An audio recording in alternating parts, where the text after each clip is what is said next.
Hola chicos, soy Ale.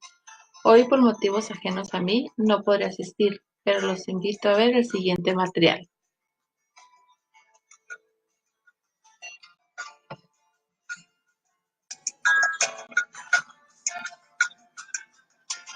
La Revolución cubana fue un conflicto que simbolizó por más de 50 años la lucha y resistencia ante el neocolonialismo de Estados Unidos, y estos son sus antecedentes.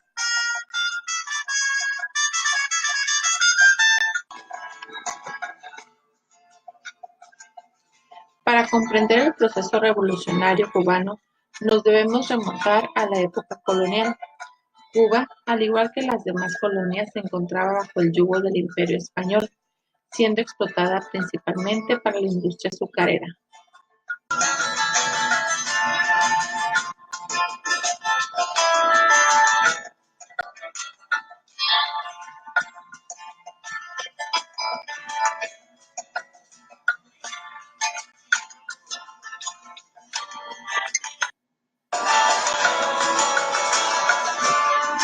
La Capitanía General de Cuba fue una entidad territorial, integrante del Imperio Español.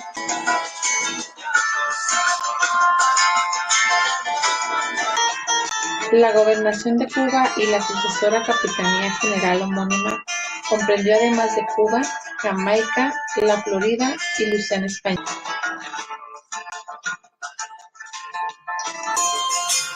El proceso de independencia en Cuba tiene un antecedente en 1868. Sin embargo, ese ligero movimiento independentista fue ahogado rápidamente, siendo hasta 1895 cuando, de la mano de José Martí, se presentó un movimiento independentista real apoyado por Estados Unidos.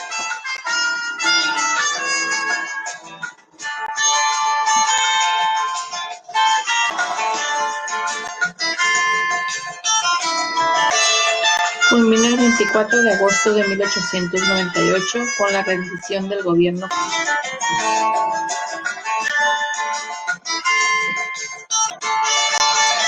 Tras el conflicto independentista y la firma del Tratado de París, que da fin a la guerra hispano-estadounidense, la isla caribeña pasa a estar bajo el control del gobierno de los Estados Unidos.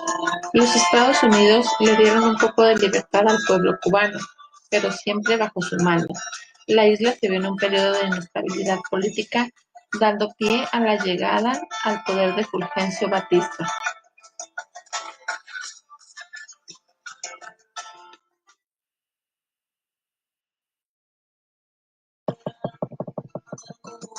Principales personajes. Castro Ruz, nacido en La Habana el 13 de agosto de 1926 y fallecido en La Habana el 25 de noviembre del 2016. Abogado, militar, político y revolucionario cubano. Mandatario de su país desde 1959 hasta el 2011, tras la victoria de la Revolución cubana contra Fulgencio Batista. Durante su mandato, Cuba se convirtió en un estado socialista de carácter marxista-leninista, bajo el liderazgo comunista de Cuba, único legal en la isla a partir de su llegada al poder.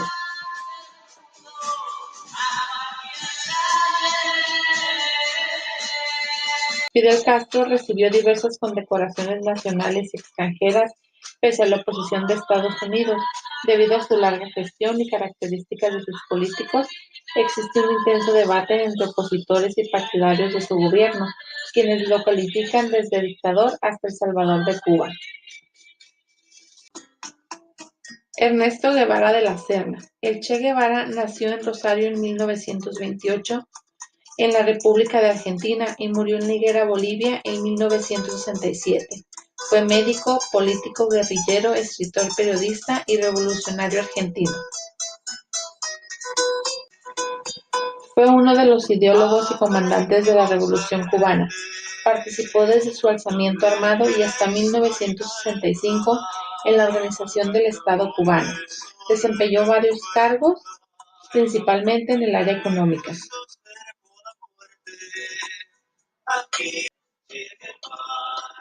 Su figura despierta grandes pasiones en la opinión pública, tanto a favor y en contra.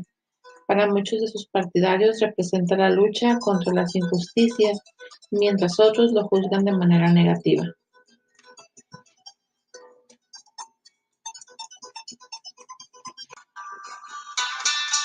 Fulgencio Batista nació en Cuba en 1901, murió en España en 1973, militar y dictador cubano.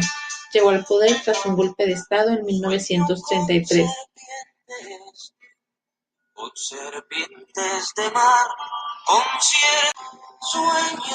Su gobierno se caracterizó por la corrupción y represión, así como el enriquecimiento de parte de la población mediante negocios con la mafia estadounidense que controlaba los negocios de drogas, prostitución y juegos en La Habana.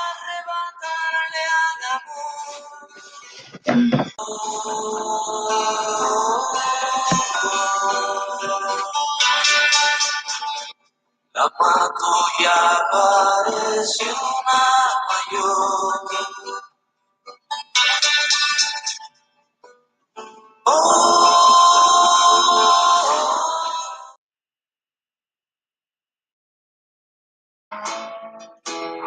Movimiento 26 de Julio fue una organización política y militar cubana creada en 1955 por un grupo de revolucionarios dirigidos por Fidel Castro. Tenía una ideología nacionalista, antiimperialista y democrática fundada en las ideas de José Martí. Fue la organización más importante entre las que participaron en la lucha contra la dictadura de Fulgencio Batista. A fines de 1956 estableció una base guerrillera en la Sierra Maestra que terminó venciendo a las tropas del ejército batistiano en 1958. En julio de 1961 fue uno de los partidos que integraron las organizaciones revolucionarias integradas, junto con el Partido Socialista Popular y el Directorio Revolucionario 13 de marzo, que a su vez se disuelve el 26 de marzo de 1962 para formar el Partido Unido de la Revolución Socialista de Cuba.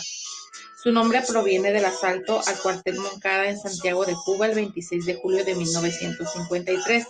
El M-26-7 fue creado en Cuba el 12 de junio de 1955 en la clandestinidad durante la dictadura de Fulgencio Batista. Por entonces, Fidel Castro, su promotor, acababa de ser amnistiado y liberado de la cárcel donde se encontraba cumpliendo una condena por haber encabezado el asalto al cuartel Moncada en 1953. El núcleo inicial, formado por el grupo que organizó el asalto al cuartel Moncada, se fusionó con el Movimiento Nacional Revolucionario que dirigía Rafael García Bárcenas y con la mayor parte de la juventud ortodoxa. Poco después se les uniría Acción Nacional Revolucionaria dirigido por Frank Pais, debido a la amplitud ideológica y a su objetivo de derrocar la tiranía de Batista. El M-26-7 iría rápidamente sumando a jóvenes de las más diversas procedencias políticas. Durante 1955 y 1956, el M-26-7 se dedica a organizarse en todo el país mediante direcciones provinciales y territoriales, mientras que en una parte de la dirección nacional, incluyendo a Fidel Castro, debió exiliarse en México, donde organizaron y entrenaron un núcleo guerrillero con el fin de desembarcar en Cuba e iniciar una revolución armada. El cuerpo de la vida allí, su nombre y su apellido son fusil contra fusil. Cantarán su luto de hombre y animal, y en vez de lágrimas echar, con cómo llorarán. Alzarán al hombre de la tumba al sol.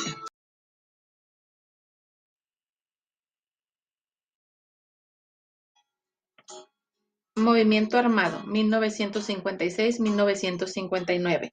El 25 de noviembre de 1956 zarpó de Tuxpan, estado de Veracruz, México, el Yaqui Granma, con 82 guerrilleros del movimiento 26 de julio, entre los que se encontraban Fidel Castro, Juan Manuel Márquez, Fausto Obdulio González, Raúl Castro, Juan Almeida Bosque, Camilo Cienfuegos y el argentino Ernesto Che Guevara. Este último unido a la guerrilla después de llegar a México, huyendo de la represión posterior al derrocamiento del gobierno democrático popular de Jacobo Arbenz en Guatemala. Después de 7 jornadas de tormentosa navegación, encalló en las manglares playa Las Coloradas, además el municipio de Niquero. en las costas orientales de Cuba el 2 de diciembre de 1956. La planificación del desembarco era para el 30 de noviembre, cuando debían ser apoyados en la ciudad de Santiago de Cuba por un alzamiento popular organizado por Frank País. La tardanza impidió el éxito de esta coordinación destinada a distraer las fuerzas del ejército batistano para facilitar el desembarco de los guerrilleros. El ejército cubano al mando de Batista, en cambio, era de 80,000 hombres. Dispersos, medios perdidos y perseguidos, los expedicionarios sufrieron una seria derrota inicial de Alegría de Pío, debido a la cual poco más de 20 hombres de los 82 iniciales pudieron internarse en la Sierra Maestra, una zona de difícil acceso en el oriente cubano, donde lograron instalarse. Luego del bombardeo de Alegría de Pío y posterior asesinato de varios expedicionarios, el gobierno de Batista difundió la falsa noticia de la muerte de Fidel Castro y todos los expedicionarios, lo cual entristeció los ánimos de numerosos revolucionarios del país, pero en la semana siguiente cambiará la situación.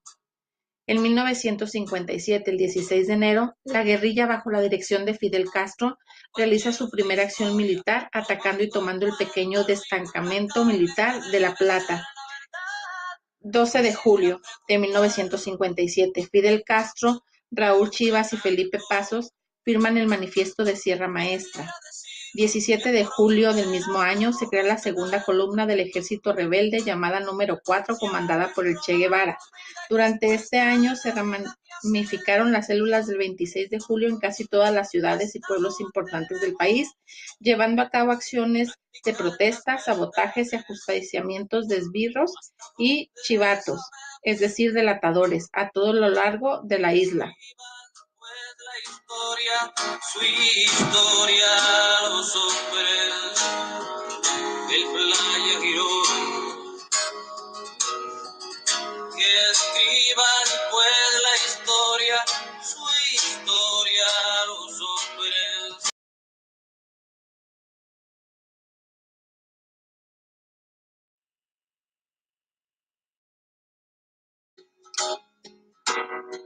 (1958) 27 de febrero. Fidel Castro decide ampliar las operaciones de la guerrilla creando 3 nuevas columnas al mando de Juan Almeida, Raúl Castro y Camilo Cienfuegos. Almeida debe actuar en la zona oriental de la Sierra Maestra y Raúl Castro abrir un segundo frente e instalarse en la Sierra Cristal, al norte de Santiago.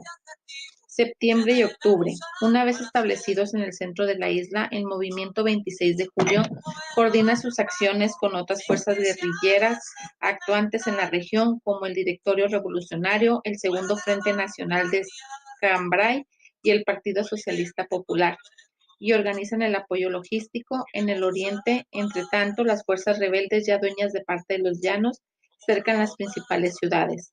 El 4 de diciembre de 1958, las tropas comandadas por el Che Guevara y Camilo Cienfuegos pasan a la ofensiva. Atacan los regimientos de la zona central de la isla con el fin de aislar a las tropas gubernamentales. Para fines de diciembre de 1958, la declave de la dictadura de Batista parece como inevitable. El 28 de diciembre, las milicias comandadas por el Che Guevara iniciaron el decisivo ataque contra la ciudad de Santa Clara, llave del centro de la isla y último reducto antes de La Habana. El 31 de diciembre, cuando las tropas rebeldes tomaron el tren blindado que el gobierno había enviado para fortificar la ciudad, Batista decidió ir hacia Santo Domingo, junto con el presidente electo Andrés Rivero Agüero, quedando al país virtualmente a Cefalo y a cargo del general Eulogio Cantillo. Luego de una reunión entre Fidel Castro y el general Eulogio Cantillo, este intentó organizar una junta militar con sede en el regimiento de Campo Columbia, con el magistrado Orlando Piedra. Posteriormente se creó otra encabezada por el coronel Ramón Barquín, que había estado preso en la isla de Pinos por conspirar. La maniobra fue rechazada por Fidel Castro, que llamó a la huelga general con la consigna "Revolución sí, golpe de Estado no", y ordenó a sus comandantes Che Guevara y Camilo Cienfuegos continuar el avance hacia La Habana y tomar las posiciones clave de la capital. En la madrugada del 1 de enero de 1959, las tropas del Segundo Frente Nacional de Cambrai, comandadas por Eloy Gutiérrez Menoyo, entraron a La Habana.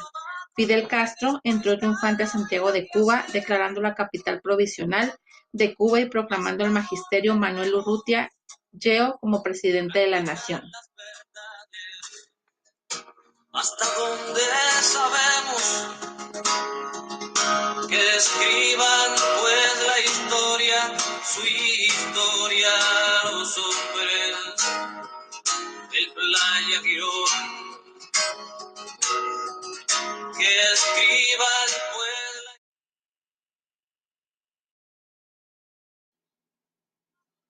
Fin del conflicto y la Cuba posrevolucionaria. En el primer día de enero de 1959, Fidel Castro y los revolucionarios tomaron el poder en Cuba. Fulgencio Batista y muchos integrantes del gobierno huyeron de la isla. Luego de la derrota, Fidel Castro se tituló primer ministro y poco a poco fue concentrando el poder en sí. Algunas medidas iniciales del nuevo gobierno fueron la reforma agraria y nacionalizó empresas extranjeras, afectando directamente los intereses de Estados Unidos en la isla. Enero de 1961, los Estados Unidos rompen relaciones diplomáticas con Cuba y en abril de ese año un ataque contrarrevolucionario que contó con el apoyo de CIA se llevó a cabo contra el gobierno de Fidel en la bahía de Cochinos, ubicada en el suroccidente de Cuba, donde Estados Unidos logró invadirlas. Las tropas de Fidel Castro lograron neutralizar el ataque. Luego de esto, Fidel Castro alineó a Cuba a la Unión Soviética, declarando a Cuba como una nación socialista. A partir de la alineación de Cuba al modelo socialista, una serie de intervenciones se realizaron en la educación y la salud, siendo consideradas referencias actualmente, pero también el modelo cubano es criticado por la falta de libertad de expresión y por las condiciones de pobreza a las que la población cubana es sometida actualmente. Después de la alineación con el modelo soviético, Cuba también el escenario de una de las mayores tensiones del periodo conocido como la crisis de octubre o crisis de los misiles. A principios de los años del 1960 se intentó ejecutar un proyecto de instalación de misiles de medio alcance en la isla. Esto fue recibido como una amenaza intolerable para Estados Unidos. Las armas nucleares soviéticas se instalaron en el suelo cubano, lo que llegó rápidamente al conocimiento del gobierno estadounidense. El mundo estuvo muy cerca de un enfrentamiento nuclear en octubre de 1962, cuando un avión norteamericano fue interceptado en el espacio aéreo cubano, donde buscaban fotografiar las instalaciones bélicas de la URSS. Principales consecuencias de la revolución: prohibición del comercio entre Cuba y Estados Unidos. En 1961, Estados Unidos rompe relaciones diplomáticas con Cuba. Nacionalización de bancos y empresas, reforma agraria, reformas de los sistemas de educación y salud. En 1962, durante la Guerra Fría, Cuba es expulsada de la Organización de los Estados Americanos, acusado de difundir la subversión en todo el continente. En 1965, Fidel Castro funda el Partido Comunista Cubano. Aislado, Cuba comenzó a recibir ayuda financiera de la Unión Soviética.